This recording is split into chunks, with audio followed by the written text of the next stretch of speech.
পোস্ত বাটা, পোস্ত বাটাটা দিয়ে ভালো করে এর সঙ্গে মিশিয়ে দেবো। আর মেশানো হলেই আপনাদের পোস্ত কমপ্লিট। নমস্কার বন্ধুরা, সবাইকে মনের মতো রান্নাতে স্বাগত জানাই। আমি আজকে আবারও একটা রেসিপি নিয়ে চলে এসেছি আপনাদের কাছে। আজকে আমাদের রেসিপি ঝিঙে আলু দিয়ে পোস্ত। তো এই পোস্তটা আমি কিভাবে বানিয়েছি আপনারা প্রথম থেকে শেষ পর্যন্ত ভিডিওটা স্কিপ না করে দেখতে থাকুন। ঝিঙে পোস্ত করার জন্য আমি এখানে 500 গ্রাম ঝিঙে নিয়ে ঝিঙেগুলোকে এইরকম মিডিয়াম সাইজ করে কেটে নিয়েছি। আর নিয়েছি আলু, আমি এখানে দুটো বড় সাইজের আলু নিয়ে আলুগুলোকে এইরকম ছোট ছোট টুকরো করে কেটে নিয়েছি। প্রথমে আমি পোস্তের একটা পেস্ট বানিয়ে নেব। তাতে দিয়ে দেবো পোস্ত। আমি এখানে পোস্ত 2 চামচ দিচ্ছি, দিয়ে পরিমাণ মতন জল দিয়ে দিচ্ছি। 5 মিনিট পোস্তটাকে আমি মিক্সি জারের মধ্যে রেখে দেবো, দিয়ে ভালো করে একটা পেস্ট করে নেব। এই পোস্ত বানানোর জন্য আমি একটা কড়াই নিয়ে গরম করে নিয়েছি। তাতে দিয়ে দিলাম পরিমাণ মতন সর্ষের তেল। তেলটা দিয়ে তেলটাকে খুব ভালো করে গরম করে নিতে হবে। তেলটা গরম হয়ে গেলেই একটা তেজপাতা নিয়ে এভাবে 2 টুকরো করে দিয়ে দিলাম।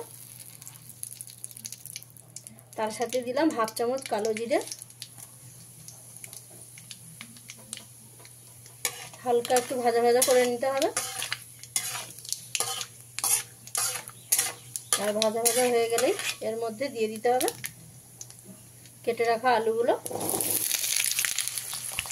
আলুগুলো দিয়ে খুব ভালো করে লাল লাল করে ভেজে নিতে হবে।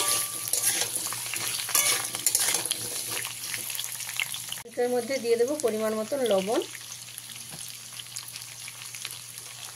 লবণটা দিয়ে ভালো করে মিশিয়ে নিয়ে আলুটাকে ভালো করে ভেজে নিতে হবে।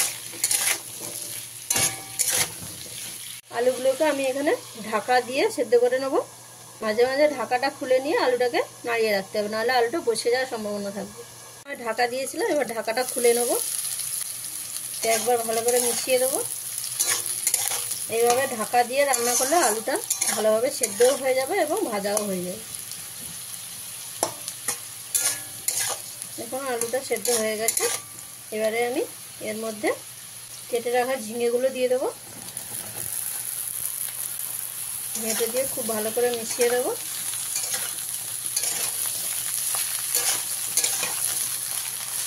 মেশানো হয়ে গেলে এর মধ্যে আমি দিয়ে দেবো কয়েকটা চেরা কাঁচা লঙ্কা, দিয়ে আবারও একবার মিশিয়ে দেবো।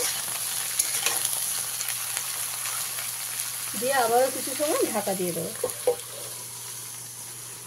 তাহলে ঝিঙেটাও খুব ভালো করে সেদ্ধ হয়ে যাবে। কিছু সময় ঢাকা দিয়েছিলাম, ঢাকাটা এবারে খুলে দেবো। দিয়ে ভালো করে একবার মিশিয়ে নেব।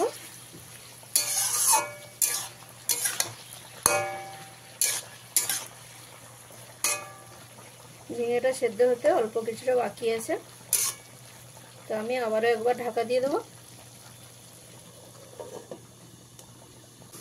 কিছু সময় ঢাকা দিয়ে নেওয়ার পরে আবার ঢাকাটা খুলে দেবো। এখন ঝিঙে থেকে কতটা জল ছেড়ে দিয়েছে, আর ঝিঙেটাও খুব সুন্দর সেদ্ধ হয়ে গেছে।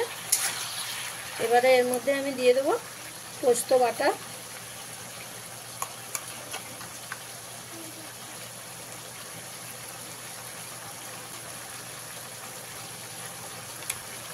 পোস্ত বাটাটা দিয়ে ভালো করে এর সঙ্গে মিশিয়ে দেবো। আমি এখানে হলুদের ব্যবহার করিনি, আপনারা চাইলে হলুদটাও দিয়ে নিতে পারেন। এইভাবে কিছুটা সময় আমি মিশিয়ে নেব।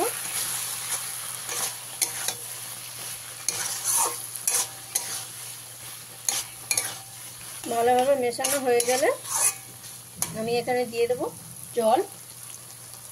প্রথমে মিক্সি ধোয়া জলটা দিয়ে দিলাম।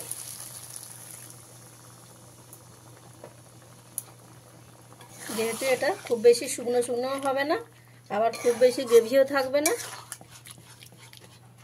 মাখো মাখো হবে, তাই সেই পরিমাণ বুঝে আপনারা জলটা এখানে দিয়ে নেবেন। এক্সট্রা আর একটু অল্প জল দিয়ে দিচ্ছি। দিয়ে ভালো করে মিশিয়ে নিয়ে কিছু সময় আমি ফুটিয়ে নেব। দেখুন অল্প কিছু সময় আমি ফুটিয়ে নিয়েছি, প্রায় 2 থেকে 3 মিনিট মতন আমি ফুটিয়ে নিয়েছি। তো এবারে এর মধ্যে আমি দিয়ে দেবো কিছুটা পরিমাণ চিনি। চিনিটা এর মধ্যে দিলে পোস্তটা হালকা মিষ্টি মিষ্টি লাগবে, খেতে ভালো লাগে। এভাবে ভালো করে মিশিয়ে দেবো। আর মেশানো হলেই আপনাদের পোস্ত কমপ্লিট। তো বন্ধুরা, আমি যেভাবে সহজ পদ্ধতিতে কয়েকটা উপকরণ দিয়ে পোস্তটা বানিয়ে দেখালাম, আপনাদের অবশ্যই ভালো লাগবে।